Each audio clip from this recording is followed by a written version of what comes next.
Something I like to really take pride in is my work setup, and having an aesthetically pleasing, multifunctional desk is vital for me.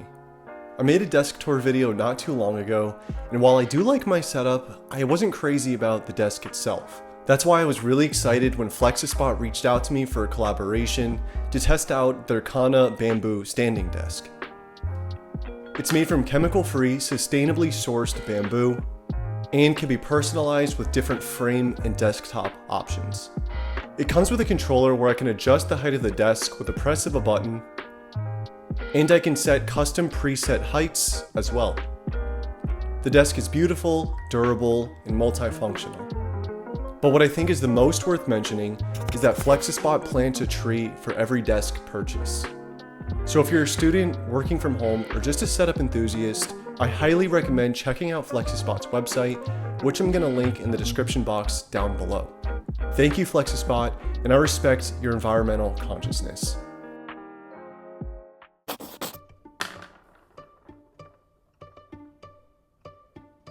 I'm always looking for ways to be more productive, because for as long as I can remember, I've been quite the procrastinator, waiting until the last possible moment to do something and dreading every moment leading up to that.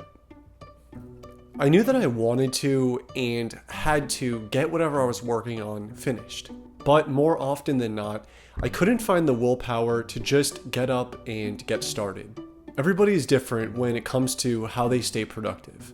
Some people don't have to watch any Matt D'Avella videos, and the rest of us have to break it down to a science and figure out what works best for us. So I came up with a few simple hacks that I like to use to stay more productive, and hopefully at least one person out there watching this finds some use out of these. But first, if you're new to my channel, thank you for stopping by. Here we talk about minimalism, and more recently, whatever else I feel like making videos about. So if that sounds good to you and you end up liking the video, be sure to like and consider subscribing. Let's get started. And the first thing I like to do is write down my task. The first thing I like to do is have my goal or task for the day written down. And I do this for a few reasons. And before anyone calls this boringly obvious, just hear me out. Having a visual representation of what I'm trying to achieve keeps me motivated and accountable from the start of the day. I typically use a sticky note from the Stickies app on Mac as a visual representation of what I'm even trying to do.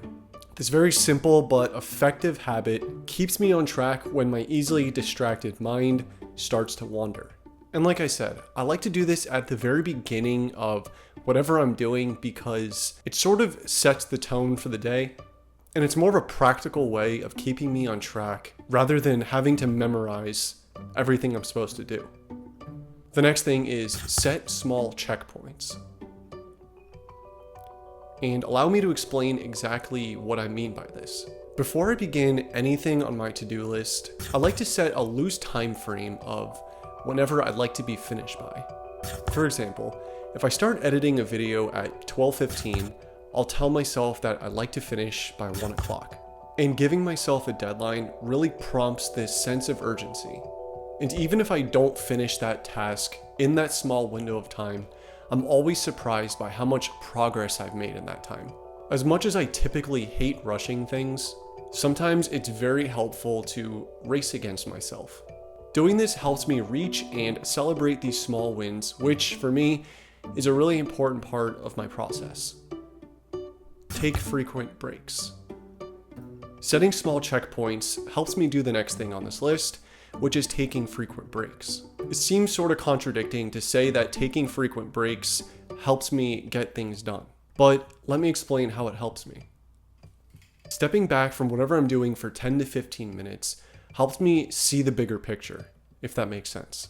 It helps me see how much progress I made from the beginning of my task and how much I really have left to do before I'm finished. Doing this has led to me feeling less burnt out more often. The next thing is to use the impact effort matrix. And for those of us who really like to break productivity down to a science, you might find this very useful. This graph is a tool that basically identifies which tasks are most worth doing and which are time wasters. And it looks something like this. On the left, we have the impact of completing whatever the task is. And on the bottom is the amount of time required. And I can organize everything into these 4 quadrants: quick wins, major projects, fill-ins, and time wasters. Quick wins are those short checkpoints that I mentioned earlier. They have a high impact and don't take as much time as other things on this list. Major projects are things that are high in impact and effort. Basically the things that take time and planning. I like to be selective with these and not overwhelm myself with unnecessary work. Fill-ins are the tasks that I like to do if I have the time. They're low impact and low effort, so I'll only focus on these if time and energy allow it. Lastly are the time wasters. High effort, low impact tasks that are exactly what they're called. And I'll avoid these entirely if possible. Sometimes if I feel like I'm overwhelmed with the amount of things I have to do, I'll use this to sort of identify and organize where my focus should go. And very rarely do more than 1 or 2 things end up being high impact and high effort. And shout out to OrbitKey for making me aware of this graph. They sent me this cool little reference card. And the last thing to do is relax. Now, I'm aware this isn't as practical as some of the other things on this list, and I'm even mentioning it as maybe more of a reminder for myself than anything else. I've always been someone who's easily stressed out, and I think it's just in my nature. Something I do try to remember is that it's never the end of the world if I don't finish a task on time, or if things don't always go exactly as I planned. And of course, this is easier said than done. Nobody knows that better than myself. Stressing out too much or getting too worked out over a task has never helped me out before in the past. And I try my best to remember that when I have my hands full with work. Diving into my to-do list relaxed and with a few deep breaths has always yielded me better results than going about it any other way. Once again, I really needed to just say this last part, more of a reminder for myself than anything else. I hope you could see where I'm coming from.